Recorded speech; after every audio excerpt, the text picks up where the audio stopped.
प्रश्न पत्र में 2 खंड है, खंड का और खंड खा आपको मिलेगा, चूंकि 50-50 नंबर आपको दिलाकर जाएगा, ठीक है। और 10 बहुविकल्पीय प्रश्न होते हैं, तो चलिए उन बहुविकल्पीय प्रश्नों को सॉल्व कर लेते हैं। प्रश्नोत्तर नंबर का पहला क्वेश्चन देख सकते हैं क्या पूछा गया है, भारतेंदु युग की लेखक कौन है। इन चारों में से आपको बताना है भैया भारतेंदु युग के लेखक कौन हो जाएंगे, तो इनमें से ए पर टिक लगाइएगा, प्रताप नारायण मिश्र जी हैं, ये भारतेंदु युग के लेखक हैं, ठीक है। अगला क्वेश्चन देख लेते हैं खा नंबर। यहाँ पर देखिए साहित्य संदेश की पत्रिका संपादक है, जो साहित्य संदेश पत्रिका है ये संपादक हैं कौन है, हरीशचंद्र जी, लाला श्रीनिवास दास, महावीर प्रसाद द्विवेदी, गुलाब राय चाचा, यहाँ पर गुलाब राय होना चाहिए, तो खा नंबर का डी आपका हो जाएगा, जो कि गुलाब राय हो जाएंगे इसकी राइट आंसर, ठीक है। अगला क्वेश्चन देख लेते हैं गा नंबर। निम्नलिखित में से किसे ललित निबंधकार माना जाता है, यानी किन्हें भैया ललित निबंधकार माना जाता है बताइएगा, तो इनमें से सी राइट आंसर हो जाएंगे, कुबेर नाथ राय हो जाएंगे गा नंबर का राइट आंसर। अगला क्वेश्चन देख लेते हैं। देखिए 10 बहुविकल्पीय प्रश्न होता है, जो कि 5 गद्य से और 5 पद्य से आपके बोर्ड एग्जाम में पूछे जाते हैं, ठीक है। अगला क्वेश्चन है गा नंबर, यहाँ पर देखिए संस्कृत के 4 अध्याय के रचनाकार कौन है, ये आप लोगों को बताना है कि भैया ये संस्कृत के 4 अध्याय के रचनाकार हैं, ठीक है। तो 4 ऑप्शन दिए हुए हैं आपकी स्क्रीन पर देख सकते हैं, इनमें से रामधारी सिंह दिनकर जी हो जाएंगे राइट आंसर, ठीक है, जो कि आपका घ नंबर का राइट आंसर है। अगला क्वेश्चन देख लेते हैं। अगला नंबर क्वेश्चन है कि हिंदी की पहली आत्मकथा कौन सी है, तो भैया जो हिंदी की पहली आत्मकथा है ये आपका ये वाला हो जाएगा, अर्धकथा बनारसी दास जैन कीर्ति, जो कि इसकी राइट आंसर हो जाएगा, ठीक है। चलिए देख लेते हैं अगला क्वेश्चन, जो कि अब आपका पद्य से क्वेश्चन आएगा, कौन से पद्य क्वेश्चन आएंगे, जो कि प्रश्नोत्तर नंबर आप देख सकते हैं यहाँ पर 2 होना चाहिए, ठीक है। प्रश्नोत्तर नंबर 2 का क्वेश्चन है कि भक्ति काल की रचना है, तो इनमें से कौन सी भक्ति काल की रचना है, आपका विनय पत्रिका जो हो जाएगी स्टूडेंट, जो कि तुलसीदास ने शायद लिखा है विनय पत्रिका को। आप लोग कमेंट में बताइएगा मैं सही हूँ या नहीं हूँ, ठीक है। एक नंबर आपके लिए काफ़ी ज़्यादा इंपॉर्टेंट है। खा नंबर देखिए सुमित्रानंदन पंत की रचना कौन सी हो जाएगी, तो भैया जो सुमित्रानंदन पंत की रचना है वो पल्लव हो जाएगी, ठीक है। सुमित्रानंदन पंत की ये रचना पल्लव है, ठीक है। अगला क्वेश्चन देख लीजिए गा नंबर कि छायावादोत्तर, देखिए छायावादोत्तर काल की पत्रिका है कौन सी है, सरस्वती, प्रताप, विशाल भारत या कादम्बिनी, जो कि कादम्बिनी सुमित्रानंदन पंत की रचना आप लोगों को पता ही होगा, तो इनमें से जो राइट आंसर हो जाएगा वो आपका कादम्बिनी हो जाएगा, जो कि छायावादोत्तर काल की पत्रिका है। अगला क्वेश्चन देखिए यहाँ पर घ नंबर क्वेश्चन पूछा गया है कि नई कविता काव्य संकलन के संपादक हैं, तो भैया जो नई कविता काव्य संकलन के संपादक हैं ये आपके हो जाएंगे वी वाले ऑप्शन में, डॉक्टर जगदीश गुप्त और राम स्वरूप चतुर्वेदी इसके राइट आंसर हो जाएंगे, ठीक है। अगला क्वेश्चन देख लेते हैं। अगला नंबर यहाँ पर पूछा गया है कि केदारनाथ अग्रवाल किस काव्यधारा के कवि हैं, तो भैया जो केदारनाथ अग्रवाल हैं यहाँ पर प्रगतिवादी होना चाहिए, प्रगतिवाद होना चाहिए, ठीक है। यहाँ पर प्रयोगवाद प्रगतिवादी, ठीक है, प्रगतिवादी होना चाहिए, जो कि यहाँ पर राइट आंसर हो जाएगा। तो अगला नंबर का बी ऑप्शन आपका बिल्कुल करेक्ट आंसर हो जाएगा, ठीक है। अब यहाँ पर देखिए प्रश्नोत्तर नंबर 3 पूछा गया है और स्टूडेंट 2025 में सेम ऐसे ही पेपर आएगा और इसमें जो बताए गए क्वेश्चन हैं बोर्ड एग्जाम में देखने को मिल जाएगा, ठीक है। 3 नंबर जो क्वेश्चन पूछा गया है यहाँ पर देखिए बारीकी से कि निम्नलिखित गद्यांश का संदर्भ देते हुए किसी एक प्रश्न का उत्तर लिखिए, ठीक है। तो यहाँ पर देख सकते हैं 5 प्रश्न दिए हुए हैं, ठीक है, ये देखिए 5 प्रश्न दिए हुए हैं और इन्हीं 5 का हमें उत्तर देना है, ठीक है। 5 प्रश्न का उत्तर देंगे, 2 नंबर एक प्रश्न के लिए दिया जाएगा। मान लीजिए कि ये प्रश्न हमने कंप्लीट कर दिया, इस प्रश्न का उत्तर दे दिया तो हमें एग्जामिनर 2 नंबर दे देगा, तो टोटल 5 क्वेश्चन है तो 10 नंबर हमारा कंफर्म है। अथवा करके क्वेश्चन दिया हुआ है, ठीक है, इनमें से मान लीजिए कि ये वाला आपको गद्यांश नहीं समझ में आ रहा, ठीक है, तो आप ये वाला कर लीजिएगा, ठीक है, जो कि निंदा रस से लिया गया है। अब देखिए पहला क्वेश्चन क्या पूछा गया है, जैसे कि यहाँ पर पहला क्वेश्चन पूछा गया है कि उपयुक्त गद्यांश के पाठ और उसके लेखक का नाम लिखिए। तो भैया हमने गद्यांश को पढ़ा होगा तो हमें पाठ और लेखक का नाम पता होगा, नहीं पढ़ा है फिर भी आपको पता चल जाएगा इस गद्यांश को पढ़ने के तत्पश्चात। जैसा कि यहाँ पर देख सकते हैं लिखा है कि अशोक की नहीं बल्कि उसके अधिष्ठा कंदर्प देवता की होती है। तो भैया अब आपको चैप्टर का नाम पता चल गया, अशोक का फूल, ये छोटे छोटे क्ल्यू हैं जो आपको बोर्ड एग्जाम में काफ़ी अच्छा स्कोर दिला सकते हैं। अशोक के फूल, अब आपको लेखक का भी नाम पता होगा, डॉक्टर हजारी प्रसाद द्विवेदी, तो आपका भैया 2 नंबर कंप्लीट हो जाता है। अब यहाँ पर ये बचे जो आपके 4 क्वेश्चन है, इसका आंसर आपको इन्हीं में मिल जाएगा। ये गद्यांश में आपको देखने को मिल जाएगा। मैंने काफ़ी सारे जो मॉडल पेपर बनाए हैं, वीडियो बनाए हैं, उसमें मैंने बारीकी से आप लोगों को समझाया है कि गद्यांश को कैसे हल किया जाता है। तो आपके बोर्ड एग्जाम में 2 गद्यांश पूछे जाते हैं जो कि अथवा करके होते हैं। अशोक के चैप्टर से पूछा गया पहला गद्यांश है, और दूसरा जो आपका गद्यांश पूछा गया है वो निंदा रस, जो कि हरिशंकर परसाई जी इसके रचनाकार माने जाते हैं या हैं। ठीक है, सेम क्वेश्चन इसमें भी 5 क्वेश्चन पूछे जाएंगे। ठीक है, और प्रत्येक प्रश्न के लिए 2 नंबर दिया जाएगा। कैसे आपको कॉपी में लिखना है, ठीक है, और कैसे आपको क्वेश्चंस को हल करना है, मैंने काफ़ी बारीकी से हर एक मॉडल पेपर में बनाया है। कौन कौन से चैप्टर के आपके बोर्ड एग्जाम में गद्यांश पूछे जाएंगे ये भी मैं बताना चाहूँगा आप लोगों को। आपका सबसे फर्स्ट वासुदेव शरण अग्रवाल जी का, जो कि राष्ट्र का स्वरूप है, इससे गद्यांश आपको कंप्लीट कर लेना है, पूरे गद्यांश को पढ़ लेना है। दूसरा अशोक के फूल, और तीसरा हरिशंकर परसाई जी का। ये तैयार कर लीजिएगा क्योंकि 100% आपके बोर्ड एग्जाम में चांस हैं आने के लिए। अब हम देखते हैं चौथा नंबर क्वेश्चन। यहाँ पर देखिए, चौथा नंबर क्वेश्चन है कि पद्यांश पर आधारित निम्नलिखित प्रश्नों का उत्तर दीजिए। सेम प्रोसेस यहीं पर है, बस वो लेखक का था, ये कवि का माना जाएगा। ठीक है, प्रत्येक प्रश्न के लिए 2 नंबर दिया जाएगा। 5 क्वेश्चन इसमें भी होते हैं, यहाँ पर आप स्क्रीन पर देख सकते हैं। ये कवि का है। अब यहाँ पर देखिए, जैसे कि यह है निकास कमंडल ते उमंड नवमंडल खंडति धार धाई धार अपार वेग सो वायु विखंडत। तो ये हमारा एक प्रकार से पद्यांश दिया हुआ है। इसमें भी आपका अथवा लगकर बाबू क्वेश्चन पूछे गए हैं। ठीक है, अथवा करके हैं, मान लीजिए ये कर लीजिए, जो बीती विभागरी जावरी अंबर पनगढ़ में डुबो रही तारागढ़ ऊषा नगरी खगकुल कुल कुल सब बोल रहा कृषि का अंचल डोल रहा लो ये लतिका भी भर लाई और मधुमुकुलनो रग गागरी। तो ये हमारा एक प्रकार से पद्यांश दिया हुआ, दोनों में से किसी एक को करना है। सेम प्रोसेस है, वहाँ पर कवि का पूछा गया था, यहाँ पर कवि का, वहाँ पर लेखक का। तो आपको चैप्टर का नाम, देखिए चैप्टर का नाम आपको बताना पड़ेगा कि किस चैप्टर से लिया गया है, उसके कवि कौन है। और दूसरा रेखांकित अंश की व्याख्या, ये जो लाइनें खींची हुई है ना, इन्हीं की मेरा यानी इन्हीं का अर्थ बताना है आपको बोर्ड एग्जाम में। तो 2 प्रश्न आपका कंपलसरी होता है, चाहे आपका गद्यांश हो या पद्यांश हो, दोनों में पूछे जाएंगे। अब हम बात कर लेते हैं कि पद्यांश किस चैप्टर के इंपॉर्टेंट है। आपका पद्यांश एक हो गया आपका, जो कि ये जो लिया गया है निकास का मंडल वाला गंगा अवतरण, ठीक है, जो कि जगन्नाथ दास रत्नाकर जी इसके कवि हैं। और दूसरा जो हमारा है बीती विभागरी जागरी, आप लोगों को पता होगा जयशंकर प्रसाद जी का ये गीत है।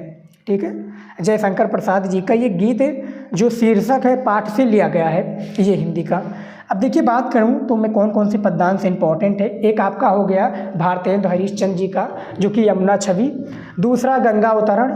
तीसरा महादेवी वर्मा जी का गीत और जयशंकर प्रसाद जी का गीत। और चौथा आपका बापू के प्रति। ये आप तैयार कर लोगे तो बोर्ड एग्जाम में आपका 10 नंबर बिल्कुल पक्का हो जाएगा, जो कि बहुत ही ज़्यादा इंपॉर्टेंट है। और हमने गद्यांश पद्यांश का वीडियो ऑलरेडी चैनल पर बना दिया है कि किस तरह से आप लोगों को हिंदी का गद्यांश और पद्यांश बोर्ड की कॉपी में लिखना है, और कैसे बिना पढ़े भी आसानी से आप लोग हल कर सकते हैं गद्यांश और पद्यांश को। आप लोग वीडियो जाकर चैनल पर देख लीजिए। ठीक है, अब चलिए बढ़ते हैं अगले क्वेश्चंस की ओर। गले में थोड़ी खराबी है स्टूडेंट, तो प्लीज़ इसको इग्नोर कीजिएगा आप लोग। 5 नंबर क्वेश्चन देखिए, यहाँ पर क्या पूछा गया है कि निम्नलिखित में से 5 नंबर का नंबर क्वेश्चन है कि निम्नलिखित में से किसी एक लेखक का जीवन परिचय देते हुए उनकी रचनाओं का उल्लेख कीजिए। ठीक है, आपको जीवन परिचय देते हुए उनकी जो रचनाएं हैं महत्वपूर्ण, उनके बारे में आप लोगों को बात करना है और उसको कॉपी में लिखना है। 80 शब्दों में एक जीवन परिचय को लिखा जाता है। ठीक है, सबसे पहले है कन्हैयालाल मिश्र प्रभाकर जी। दूसरे आपके हजारी प्रसाद आपके हो जाएंगे प्रोफेसर जी सुंदर रेड्डी। और चौथे हैं डॉक्टर APJ अब्दुल कलाम। ये 4 जीवन परिचय आपके इस बार बोर्ड एग्जाम के लिए इंपॉर्टेंट है, जो कि लेखक का जीवन परिचय है। इन चारों जीवन परिचय को आप लोगों को तैयार कर लेना है, यदि आप लोगों को भी 5 नंबर बोर्ड एग्जाम में पाना है तो। ठीक है, अभी से इन चारों जीवन परिचय को आप लोग तैयार कर लीजिए। उसके बाद में देखिए नंबर क्वेश्चन क्या पूछा गया है। देखिए कि निम्नलिखित में से किसी एक कवि का जीवन परिचय देते हुए उनकी रचनाओं का उल्लेख करें। ठीक है, यहाँ पर 5 नंबर का ये भी जीवन परिचय है, ये कवि का जीवन परिचय है। कौन कौन से कवि इंपॉर्टेंट हैं? सुमित्रानंदन पंत जी, रामधारी सिंह दिनकर और जगन्नाथ दास रत्नाकर जी। ये तीनों जीवन परिचय को आप लोग तैयार कर लीजिए, कवि की श्रेणी में आते हैं और 5 नंबर बाबू आप लोगों को दिलाकर जाएंगे। ठीक है, तो 100% आएगा, तैयार कर लीजिएगा। उसके बाद में देखिए 6 नंबर आपका क्वेश्चन क्या पूछा गया है। 6 नंबर क्वेश्चन कि कहानी तत्वों के आधार पर पंचलाइट अथवा बहादुर कहानी की समीक्षा कीजिए, यानी व्याख्या आपको करना है पूरा। ठीक है, इसका सारांश बताना है। 5 नंबर का क्वेश्चन है, अधिकतम शब्द सीमा 80 शब्दों में लिखना है। यहाँ पर भी अथवा दिया हुआ है, चाहे आप ये वाला कर लीजिएगा। कर्मनाशा की हार के प्रमुख पात्र का चरित्र चित्रण कीजिए। ठीक है, तो यहाँ पर भी बहादुर कहानी में अथवा दिया है, चाहे बहादुर कहानी का कीजिए या पंचलाइट का या कर्मनाशा की हार, पर तीनों में से किसी एक को आप चुनकर उसका आप अर्थ बता दीजिए। जो क्वेश्चन पूछा गया है 5 नंबर मिल जाएगा। इसका भी वीडियो आपको चैनल पर मिल जाएगा। 7 नंबर क्वेश्चन है कि स्वपठित खंड काव्य के आधार पर प्रश्न का उत्तर दीजिए। ठीक है, तो स्वपठित जो खंड काव्य है इसके आधार पर आपको प्रश्न का उत्तर देना है। हमारे यहाँ पर जो चलता है त्यागपति खंड काव्य है। आपके डिस्ट्रिक्ट में कौन सा खंड काव्य चलता है कमेंट में ज़रूर बताइए, और उस पर भी मैंने वीडियो ऑलरेडी अपने चैनल पर बना रखा है। ठीक है, तो जाकर वीडियो ज़रूर देख लीजिएगा। अब हम चलिए देख लेते हैं खंड खा का। देखिए खंड खा का भी हम देख लेते हैं, जो कि 8 नंबर क्वेश्चन दिया हुआ है। 8 नंबर का नंबर क्वेश्चन है कि निम्नलिखित संस्कृत गद्यांश का संदर्भ सहित हिंदी में अनुवाद कीजिए। ठीक है, आपको संदर्भ सहित हिंदी में अनुवाद करना है। 7 नंबर का आपका संस्कृत का गद्यांश दिया जाता है। यहाँ पर भी भैया अथवा लगकर होता है, जिस तरह से आपका हिंदी गद्य पद्य होता है वहाँ पर 10 क्वेश्चन दिए जाते हैं, 5 प्रश्न होते हैं। ठीक है, यहाँ पर सिर्फ 2 ही क्वेश्चन पूछे गए हैं और वो भी 7 नंबर का है। 5 नंबर आपको जब आप उसका अर्थ बताएंगे, अनुवाद करेंगे, ठीक है, तब 5 नंबर और 2 नंबर दिया जाएगा आपको संदर्भ लिखने के लिए। ठीक है, तो मैंने भी इस पर वीडियो बनाया है, कैसे अनुवाद करना है, कैसे संस्कृत का संदर्भ लिखना है। वीडियो बाबू आपको चैनल पर मिल जाएगा। ठीक है, अब देखिए बात कर लेते हैं कि संस्कृत का ये जो गद्यांश है किससे लिया गया है। तो जातक कथा से लिया गया ये आपका संस्कृत का गद्यांश है। ठीक है, संस्कृत का गद्यांश। नीचे वाला महामना मालवीय, जैसा कि नाम से ही पता चल रहा है, महामना विद्वान वक्ता धार्मिक नेता पटु पत्रकारिचारिता परमस्य सर्वोच्च गुण। ठीक है, ये जो लिया गया है आपका लिया गया है संस्कृत के गद्यांश, जो कि महामना मालवीय चैप्टर से आपका लिया गया है। ठीक है, दोनों में से करना है आपको, अनुवाद इसका करना है और इसका हिंदी में व्याख्या करना है, मतलब इसका संदर्भ लिखना है। ठीक है, खा नंबर में देखिए कि निम्नलिखित श्लोक का हिंदी का संदर्भ अनुवाद कीजिए। यानी यहाँ पर श्लोक पूछा गया, जिस तरह से वहाँ पर पद्यांश पूछा जाता था, इसको आप संस्कृत का पद्यांश कह सकते हैं। ठीक है, ये भी आपके बोर्ड एग्जाम में कितने नंबर का? 7 नंबर का होता है। 2 ये भी दिए हुए थे, दोनों में से किसी एक को आपको चुनकर लिखना पड़ता है। जैसा कि जो लिखा है प्रजाना विद्याधानम रक्षार्ध, फिर वर्णदापी, तो ये निपुत दिलीप से लिया गया है। ठीक है, जो आपका निपत दिलीप है आपका चैप्टर, उस संस्कृत से लिया गया है। ठीक है, उसके बाद में जो नीचे अथवा करके ये वाला दिया हुआ है, ये वाला ये आपका लिया गया है दूत वाक्यम से। ठीक है, तो जो नया हमारा दूत वाक्यम ऐड हुआ है उससे लिया गया है। सेम प्रोसेस करना होता है। इसमें थोड़ा बड़ा आपका दिया हुआ है संस्कृत का गद्यांश, इसमें श्लोक थोड़ा छोटा होता है। इसका अर्थ भी यानी जो अनुवाद करना होता है, ठीक है, ये भी थोड़ा छोटे में करना होता है। कि 9 नंबर क्वेश्चन क्या पूछा गया है, यहाँ पर देखिए 9 नंबर क्वेश्चन पूछा गया है कि निम्नलिखित में से किन्हीं 2 का संस्कृत में उत्तर दीजिए। तो इन चारों क्वेश्चन में से किन्हीं 2 प्रश्न का आपको संस्कृत में उत्तर दे देना है। प्रत्येक प्रश्न के लिए 2 नंबर दिया जाएगा। और जो मैंने चैप्टर आपको बताया है, पंडित महामना मालवीय भाषावा महत्वम, संस्कृत भाषा महत्वम, पंचशील सिद्धांता, जातक कथा, इन्हीं चैप्टर से आपके बोर्ड एग्जाम में ये संस्कृत का पूरा आपका आता है प्रश्न। ठीक है, इसको भी तैयार कर लीजिएगा। 10 नंबर क्वेश्चंस में देखिए क्या पूछा गया है। करुण रस अथवा हास रस का स्थायी भाव के साथ उनकी परिभाषा उदाहरण सहित लिखिए। ठीक है, 2 नंबर का ये भी है, अथवा करके लिखा है, जैसा कि यहाँ पर आप देख सकते हैं। ठीक है, या उत्प्रेक्षा अलंकार रूपक अलंकार का उदाहरण सहित परिभाषा लिखिए। छंद अथवा रोला छंद का लक्षण एवं उदाहरण लिखिए। तो रस छंद अलंकार, जो रस छंद अलंकार है, इस पर मैंने ऑलरेडी वीडियो बनाया हुआ है, जाकर आप लोग देख लीजिएगा। ठीक है, अभी जल्द ही वीडियो बनाया है। उसके बाद में देखिए 11 नंबर क्वेश्चन कि निम्नलिखित में से किसी एक विषय पर निबंध लिखिए, ठीक है। जनसंख्या वृद्धि समस्या समाधान, विज्ञान वरदान या अभिशाप, पर्यावरण प्रदूषण की समस्या और आतंकवाद का कारण निवारण, भारतीय समाज और नारी। किन्हीं एक का करना है, जिनके लिए दोनों आपको 9 नंबर एग्जामिनर देगा एक निबंध को लिखने के लिए। 250 शब्दों में इसका निबंध लिखना इतना आसान आप लोगों के लिए नहीं होने वाला, ठीक है। अब यहाँ पर देखिए 12 नंबर का नंबर क्वेश्चन पूछा गया है, संधि विच्छेद से है। 3 क्वेश्चन पूछे जाते हैं, एक एक नंबर का प्रत्येक प्रश्न होता है। जैसा कि यहाँ पर क्वेश्चन पूछा गया है का नंबर का कि सैनम का संधि विच्छेद क्या हो जाएगा, तो आपका से धन अनम हो जाएगा। इनमें से का नंबर का आ राइट आंसर हो जाएगा। फिर यहाँ पर पवित्रम का संधि विच्छेद क्या हो जाएगा, आपका आ नंबर हो जाएगा। पोधम इत्रम हो जाएगा पवित्रम का सही संधि विच्छेद। तीसरा क्वेश्चन है नैनम का संधि विच्छेद क्या हो जाएगा, तो आपका निधन अनम हो जाएगा, यानी तीनों का आपका आ वाला राइट आंसर हो जाएगा। समास के 2 क्वेश्चन पूछे जाते हैं, एक एक नंबर का 2 प्रत्येक क्वेश्चन होता है। पीताम्बरम में समास कौन सा है आप लोग बताइएगा, तो इनमें से कर्मधारण समास आपका राइट आंसर हो जाएगा। कुपुत्र में आपका कौन सा समास आएगा, तो वो आपका कर्मधारण समास आएगा, यानी दोनों में कर्मधारण समास।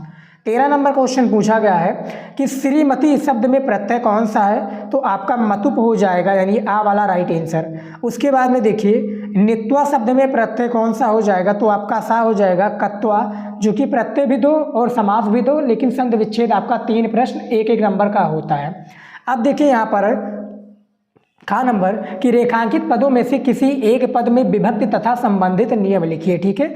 आपको विभक्ति लिखना है, उसके संबंधित नियम के बारे में जानकारी देना है। जैसा कि ये वाला हम कर देते हैं पहला वाला, ठीक है, जिसके लिए 2 नंबर देगा।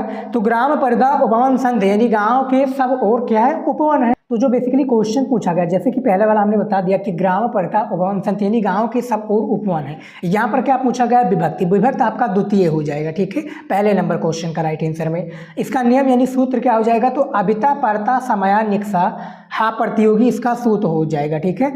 अबिता परता समया निक्सा हा प्रतियोगी, ठीक है। तो 2 नंबर आपको इसमें मिल जाएगा। मैंने इसके बारे में डिटेल में बता दिया है आपको मॉडल पेपर की वीडियोज में, और ये जो पेपर है मैं आप लोगों को दे दूंगा।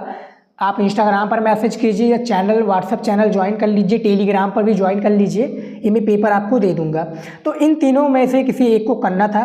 14 नंबर क्वेश्चन पूछा गया है कि किसी बैंक के शाखा प्रबंधक को निजी कंप्यूटर प्रशिक्षण केंद्र के संस्थापन हेतु तो ऋण प्राप्ति के लिए आवेदन पत्र लिखिए, यानी भैया कर्जा लेना है, लोन लेना है, तो उसके लिए पत्र लिखना है। ये नया टॉपिक ऐड हुआ है जो हमारे साहित्यिक हिंदी के स्टूडेंट हैं। 8 नंबर का आपका एक बोर्ड एग्जाम में पत्र लेखन पूछा जाता है। अब इसमें देखिए अथवा करके पूछा गया है, चाहे आप नीचे वाला कर लीजिएगा कि आपका एक मित्र क्या है भैया शिमला में रहता है, आप उसके आमंत्रण पर ग्रीष्म अवकाश में वहाँ गए थे, प्राकृतिक सौंदर्य का खूब आनंद उठाया था, घर वापस लौटने पर कृतज्ञता व्यक्त करते हुए मित्र को पत्र लिखिए। तो दोनों में से किसी एक को करना है, 8 नंबर दिया जाएगा।